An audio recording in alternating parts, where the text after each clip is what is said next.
सर्वप्रथम हिंदवी स्वराज्य के संस्थापक युगपुरुष छत्रपति शिवाजी महाराज, स्वराज्य रक्षक छत्रपति संभाजी महाराज, स्वराज्य जननी जिजाऊ माँसाहेब, छत्रपति राजर्षी शाहू महाराज, क्रांती सूर्य महात्मा ज्योतिराव फुले, महामानव भारतरत्न डॉक्टर बाबासाहेब आंबेडकर, राजमाता पुण्यश्लोक अहिल्यादेवी होळकर, क्रांतिज्योती सावित्रीबाई फुले, साहित्यरत्न लोकशाहीर अण्णाभाऊ साठे, मौलाना आज़ाद, इन महानुभावों को मैं अभिवादन करती हूँ। राष्ट्रवादी कांग्रेस पार्टी के राष्ट्रीय अध्यक्ष पद की जिम्मेदारी सौंपकर आप सभी नेताओं ने और कार्यकर्ताओं ने मुझ पर जो विश्वास व्यक्त किया है, इसके लिए मैं आप सबकी तहे दिल से आपका आभार व्यक्त करती हूँ। सच में ये एक प्रसंग मेरे लिए बहुत वेदनादायी है, लेकिन यह मेरे लिए केवल एक पद नहीं बल्कि लाखों कार्यकर्ताओं की आशाओं का, विचारों का और संघर्षों की जिम्मेदारी है और आप सबकी जनता की सेवा करने का बड़ा अवसर है। आपका विश्वास ही मेरी सबसे बड़ी ताकत है।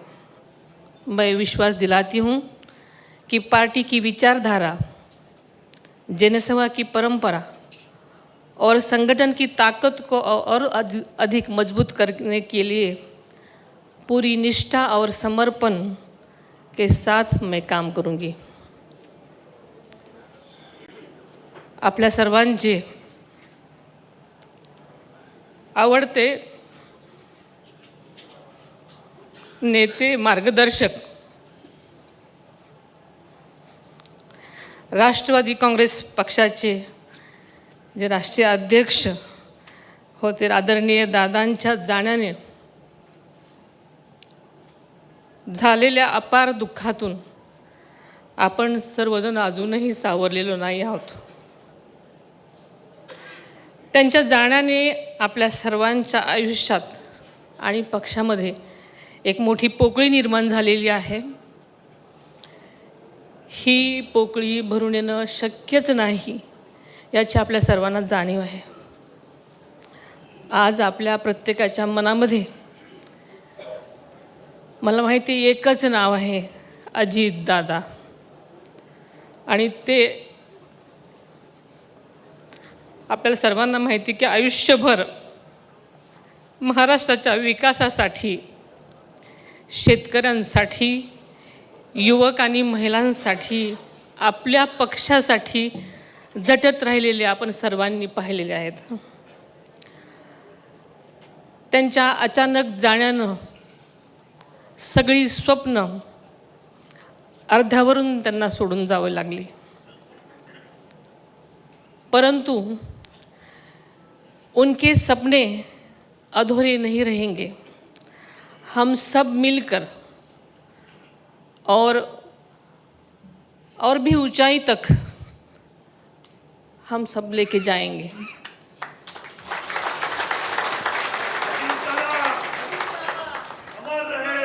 आदरणीय दादा आज आपल्यात नाहीत हे अजूनही मन मानायला तयार नाही। हा आघात प्रचंड आहे, मात्र वास्तव मान्य करायला पाहिजे। यातून आपल्याला बाहेर पडलं पाहिजे, आपल्या सगळ्यांनाच सावरलं पाहिजे, कारण आपली राष्ट्रवादी काँग्रेस पक्ष हा केवळ पक्ष नाही, तर हा एक विचार आहे, एक परिवार आहे। परिवार आहे महाराष्ट्राच्या समृद्धीचा, परिवार आहे परिवर्तनाचा, महत्त्वाचं म्हणजे तुमच्या आमच्या सर्वांच्या अभिमानाचा आणि स्वाभिमानाचा विचार करणारा हा पक्ष आहे। आणि हाच विचार पुढे नेण्यासाठी या कठीण काळातही आपल्याला निर्धारानं पुढे जावं लागणार आहे। मला आणि आपल्याला सगळ्यांनाच माहिती आहे, दादांची जागा ती पोकळी कुणीच भरून काढू शकणार नाही. हे त्रिवार सत्य आहे. पण त्यांनी दिलेले विचार, त्यांनी दाखवलेला आपल्या सर्वांना विकासाचा मार्ग, त्यांनी घडवलेला एक एक कार्यकर्ता, त्यांची जिद्द, त्यांची शिस्त हीच खरी राष्ट्रवादीची ताकद आहे.